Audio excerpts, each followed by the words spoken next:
हाँ बच्चों नमस्कार। आज हम आपको पढ़ाएंगे उदारवादियों की कार्य उदारवादियों के विषय पर हम आज बात करेंगे आपसे। उदारवादी कहते किसे हैं?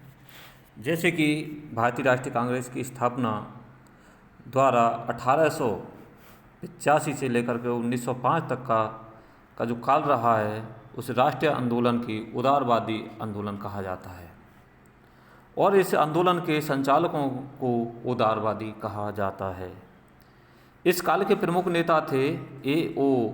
ह्यूम, दादा भाई नौरोजी, व्योमेश चंद्र बनर्जी, सुरेंद्रनाथ बनर्जी, K.T. तेलंग, D.A. वाचा, बदरुद्दीन तैयब जी, आनंद मोहन बोस, आनंद आचार्य, फिरोज शाह मेहता, गोपाल कृष्ण गोखले, महादेव गोविंद राणा डे आदि का नाम मुख्य रूप से आता है। इन नेताओं को उदारवादी इसलिए कहा जाता है क्योंकि अंग्रेज़ों की प्रशंसा करते थे। उनकी मांगें विभिन्न रूप से प्रार्थना पत्रों, स्मरण पत्रों, प्रस्तावों और शिष्टमंडलों के माध्यम से अपनी मांगें रखते थे अंग्रेज़ों के सामने।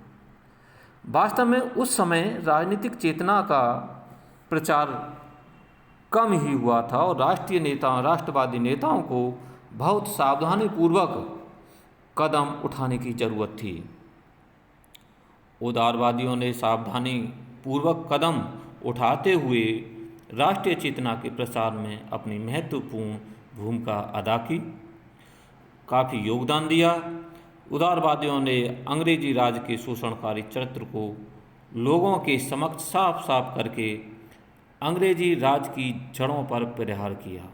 वास्तव में इन्होंने अपना तमाम असफलताओं के बावजूद भी राष्ट्रीय आंदोलन की ठोस नींव को रखने में महत्वपूर्ण अपनी भूमिका अदा की थी। अब आते हैं उदारवादियों की क्या कार्यविधि थी। हम इसके विषय पर एक एक चीज़ के आधार पर हम आपको बता रहे हैं। जैसे कि ब्रिटिश राज के प्रति राजभक्ति।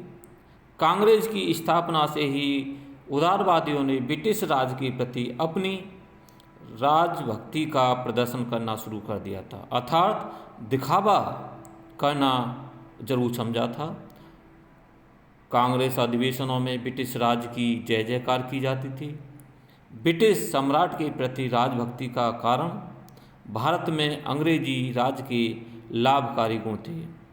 इस संदर्भ में दादा भाई नौरोजी ने कहा है कि सच्चे ईमानदार तथा बहादुर लोगों की तरह यह बातें हमें जाननी या माननी ही चाहिए कि हम सम्राट के प्रति पूरी तरह से वफादार हैं और ब्रिटिश शासन से भारत को जो लाभ हुए हैं उन्हें हम अच्छी तरह समझते हैं।